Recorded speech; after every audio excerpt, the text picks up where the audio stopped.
This is Weekly Woman by Jubilance for PMS. So, Kamila, can you tell me a little bit about what you've been doing during COVID? So, like, we all have these crazy experiences. What have you been watching? What have you been doing? Can you talk a little bit about that? Sure. So a year ago, when quarantine first started happening, I was actually in the second half of my master's program, master's in public health at UCLA. And I graduated in June 2020. So in the middle of Oh my. classes, in the middle of classes, the lockdowns happened, school shut down. I graduated online. It was insane. But it was also in a school of public health. So we were, my epidemiology class was like analyzing the virus as it was spreading. Wow. Yeah, it was like getting a front row seat to what was happening. So that was the first part of what I did during quarantine. And then I started a recovery coaching business to help athletes and their families overcome an experience with an eating disorder. And then, I played a little bit of professional beach volleyball here and there, continuing my training. And then my little brother got diagnosed with stage 4 brain cancer. So I scooted back home and have been with my family ever since, and have been working and doing a bunch of random things, but ultimately spending time with them and pouring out my heart there. So that's a long answer to your question, but that's what my year has been like. Yeah, that's a lot going on, from graduate school to pro volleyball to being with your family. That's good that you can be with them during this time. That's Yeah. really tough.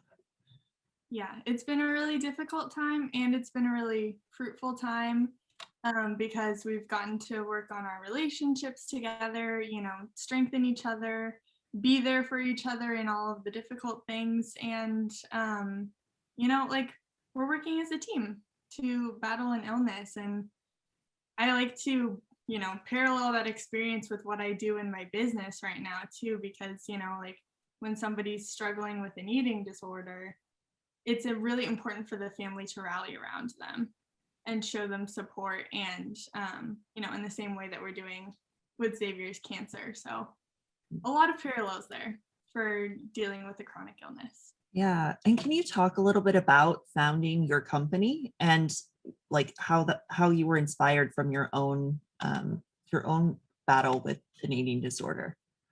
Sure. So I originally started, my company is called Embracing Strength. And I originally started it kind of just as an online presence, because I wanted to, create a safe space essentially for people to just come and be in community with others that are struggling with the same issues. And I wanted to share a little bit more about what I had been going through, just the treatment process, and playing in professional and elite athletics, and also recovering from an eating disorder at the same time, which is really difficult. So yeah, I just wanted to have an online presence to explore all of that. And then people started asking me if it was my business. And I was kind of like, no, it's not a business, but it got my wheels turning about people are starting to ask me for services, and maybe I can use my story to provide and to guide and be a mentor to not only athletes, not only young women and men, but also their families, and how to set up a treatment team, how to navigate the healthcare system within all of it, because there's not a lot of guidance out there for that, especially in the world of athletics. So yeah, that's kind of how it came about. And can you talk a little bit more about your story, if it's okay with you? Can you share with our viewers and listeners about your own struggle? Absolutely. I think it fits really well into, Jubilance's theme of womanhood and empowering ourselves as women, because Basically, once I dug into the root of it, once I had the time and the resources to dig into why I had an eating disorder, the root of it was that like I didn't know how to empower myself. I didn't know how to be self-confident in who I was. I didn't like know where my true identity lies. And that was kind of the heart of it. But basically, as an athlete, you have all these pressures to look a certain way, to train a certain way. You have to fit into this beauty standard. There's a lot of ideas out there that if you look a certain way, you're going to perform better. That if you weigh less, you'll perform better. And so like all of those pressures caught up to me when I was in college. And, combined with anxiety, depression, and some self-esteem issues, that spiraled into controlling food and controlling my body. And I eventually was diagnosed with anorexia nervosa. Really tried really hard to recover while I was at UCLA playing beach volleyball on the team. But I wasn't able to really dig into it as much as I needed to there.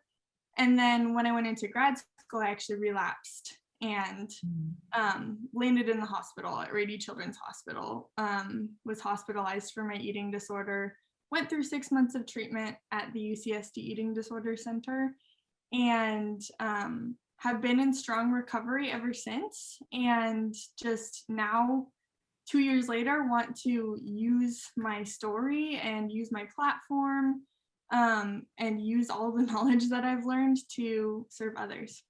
That's wonderful, Kamila. And I think like what you said, there is no handbook on this. People need help, and how are they supposed to know what to do when this happens? And kind of like our period and like Jubilance's topic, it's taboo. Like people aren't talking about that. How do you start to break those barriers with this subject matter? That's a great question. And you're so right. It is so taboo. I think that our society is getting better at giving people a voice to, speak their truths and speak about things that have previously been taboo, but we still have a lot of work to do. So you asked how I break those barriers. I think just first it starts out with creating a safe space for people, because a lot of why it is taboo is because people are afraid to speak up. Like I remember when I was struggling with my eating disorder that I was just so scared for anyone to know, because I didn't want to be labeled as that girl with the mental illness, like that girl with the eating disorder. I didn't want that to be attached to my identity. I wanted to be so much more than that. But so I didn't know who I could speak to about it. So I think it starts with creating a safe space. And then I also think that it starts with empowering people to know that that doesn't define them. Like that's what they're struggling with, but it can be overcome. And once you dig deep into who you really are, what you're most aligned with, what makes you happy, what sets your soul on fire, then you can really start to break out of those barriers and understand that that doesn't define you. It may be part of your life, but you are so much more as a person, as a spirit, as a body. Like you're so much more than that. That's amazing, Kamila, and amazing that you're able to help all of these women. Can you talk about a little bit about what you're passionate about? What sets your heart on fire? Is it volleyball? Yeah, so volleyball is definitely something that sets my heart on fire, and just a really special way that I've been able to connect with people. When I was in college and growing up, I thought it was like my passion to just like be the most professional athlete I could possibly be, and like achieve the highest level. And then like as I went through my eating disorder recovery, I realized that the sport is so much more to me than that. It's a way to connect with people. It's like a platform to use to raise people's voices about important issues. It's a place of empowerment and just like appreciating what the human body can do.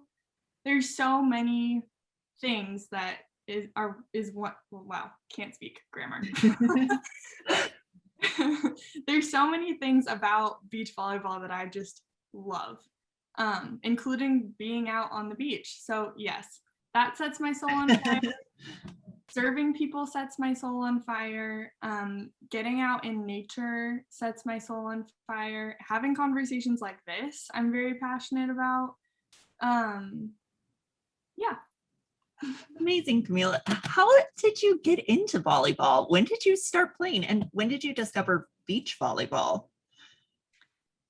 I got into volleyball when I was in high school.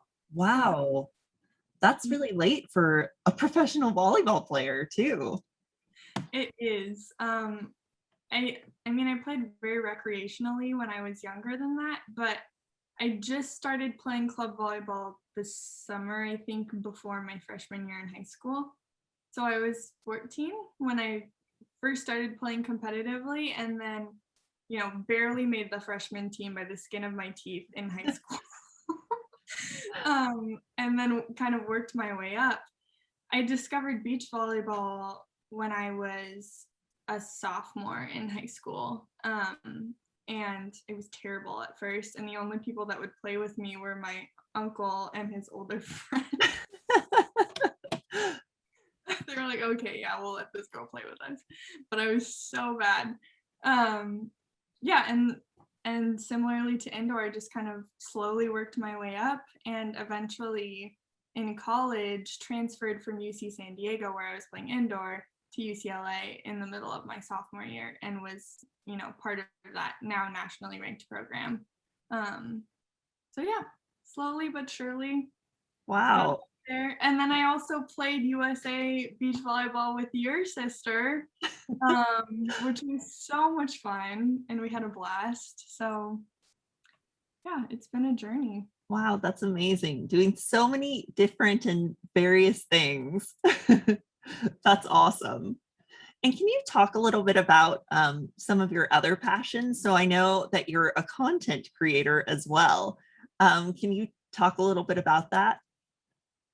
Yeah, so similarly to what I said earlier, I really wanted to create that online presence that's just a safe space for people to come in, share their thoughts and feelings with me or with others, and as a way to connect with people, because I know that with issues of eating and body image and exercise addiction or compulsive exercise, I'm not the only person that struggles with those things.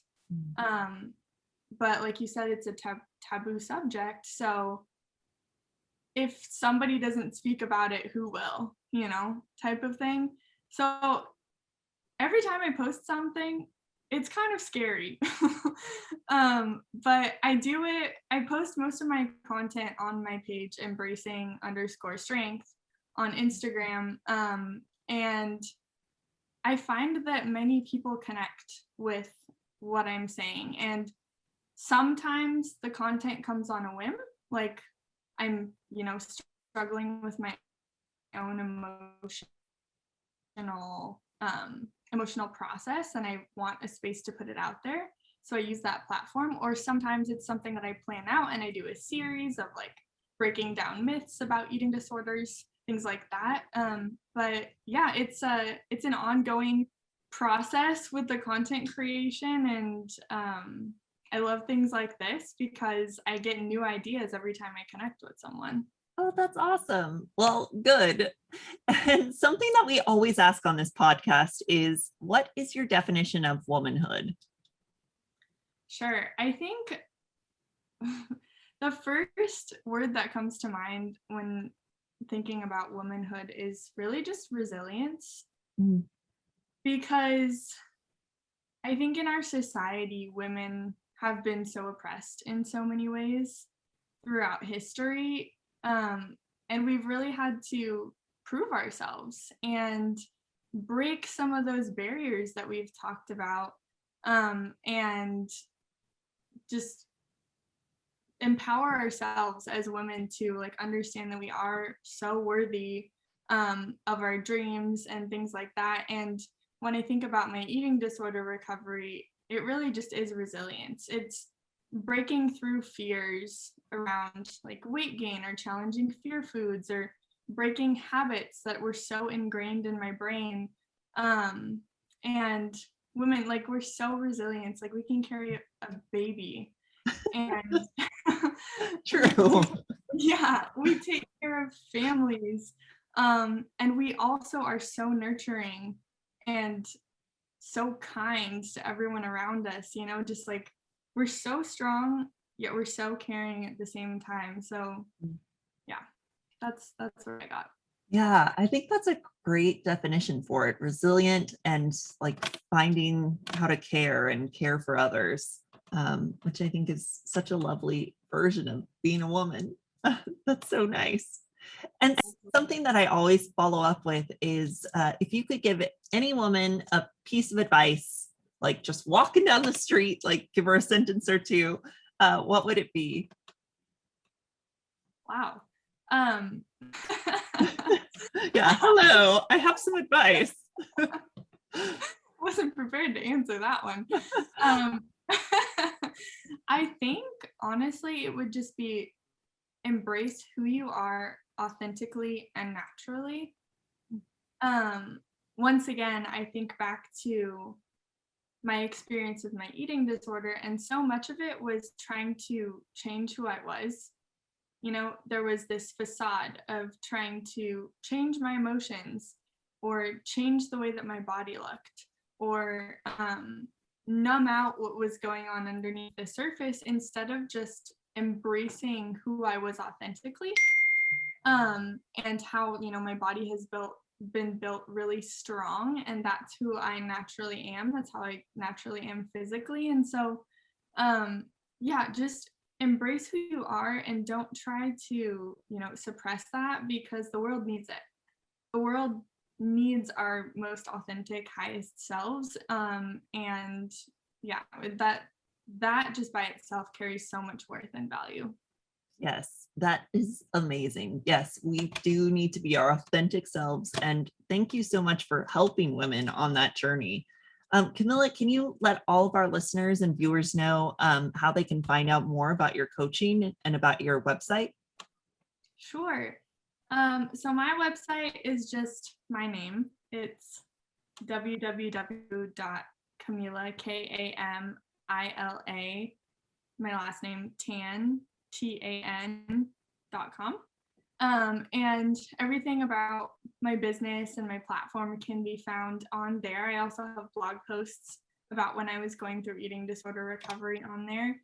And then on Instagram, as I mentioned before, my Instagram handle is at embracing_strength. So you can find me there too. Amazing. Perfect. Thank you so much for being on today, Kamila. Absolutely. Thank you so much for having me.